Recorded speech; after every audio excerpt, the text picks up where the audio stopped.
Euzu billahi mineşşeytanirracim. Bismillahirrahmanirrahim. Elhamdülillah ve salatu vesselamu ala Resulillah. Bankaga pul qoysa bulamdı. Birinci olap jazayna bilen muamele kıldıgan bankalarga qat'iy pul qoyashqa bolmaydı. Çünkü Allah Subhanahu ve Taala Kur'an-ı Kerim'de ve ahallallahu'l bey'a ve harramer riba. Allah Subhanahu ve Taala elip setishni halal kıldı, jazaynini haram kıldı. Muş ayetinin ahirisida yemhaqullahu riba ve yurbis sadaqat. Allah Subhanahu ve Taala bu jazayni arqali kelgan malning berkitinin qat'iy bo'lmaydiganligi, bundaq pulninki musulmonga nisbatan berkatsiz, foydasiz pul ekanligi va shundaqla Alloh yo'lida xarjlangan sadaqalarninki har doim o'shuq ziyoda bo'lib turdiganligini bayon qildi. Shuning uchun her qandaq bir musulman jazayni bilan muomala qildigan her qandaq bir bankiga pul qo'yashqa bo'lmaydi. Bu pul qo'yashning o'zi haram. Chunki Allah Subhanahu ve Taala Kur'an-ı Kerim'de ya eyyuhellezine amenuttaqullaha ve zaru ma baqiya minar riba in kuntum mu'minin. Ey müminler,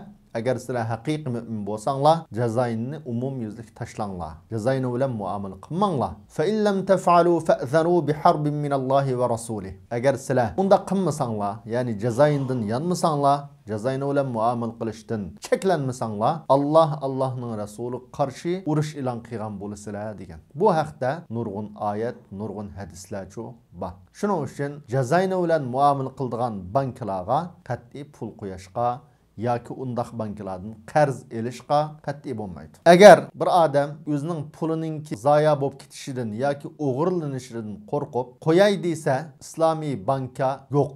Mushundaq bir davlat yoki mushundaq bir rayonda bo'lib qolsa, qandoq qiladi desa, agar islomiy bank qat'iy yo'q yerda o'zining pulininki o'g'irlanishi yo yutib ketishidan ansirgan odam banka qo'yashga majbur bo'lib qolsa, banka qo'ysa bo'ladi. Birinchi shart, agar bu bankininki hech qanday foyda olmay, ya'ni jazayni bermay pulni saqlab berish xizmati bo'lib qolsa, shu xizmat asosida qo'yish lozim. Ya'ni pulni faqat saqlab berish asosida qo'yish lozim. Agar bundaq xizmati yo'q ekan bankininki, zada har qanday odam pul qo'ysa, u pulga ma'lum darajada foyda chiqadi ekan. Ya'ni jazaynidan foyda keldi ekan. Bundaq bo'lib qolsa, qanday qilish lozim desa, bundaq jazayni orqali qo'lga kelib qolgan pulni birinchi bo'lib bankaga tashlab qo'yishga qat'iy bo'lmaydi. Banka nemish qiyson, men bu haram pulni tutmaydim deb tashlab qo'ygan taqdirda, bu banka tabiiy holda haram ish bilan pul topadigan bir o'rin. Bugungi asosliq dunyoning iqtisodiy qurilmasi shu asosda qurilgan. Shuning uchun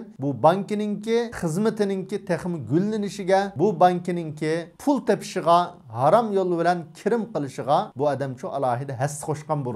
Kelgan foydani olmayman deb bankaga tashlab qo'ysa. Shuning uchun nima qilish kerak desa, u bankidan cho'qim pulni elish kerak. Bu pulni elishda o'zi uni xarjlash uchun yoki u pulga ega bo'lish uchun emas, balki u pulni elib musulmonlarningki umumiy manfaat uchun sarf qilishga, xarjlashga u pulni osi bo'ladi. Bu ishlatganlikka savob bo'lamdi bo'lmamdi desa, tabiiy holda bu o'zining bir malninki zakit sifatida ishlatishga qat'iy bo'lmaydi. Va shundaqla sadaqa niyati bilan qilishga bo'lmaydi, chunki bu harom bo'lg'achqa. Payg'ambarimiz sollallohu alayhi va sallam innalloha tayyibun la yaqbalu illa tayyiba.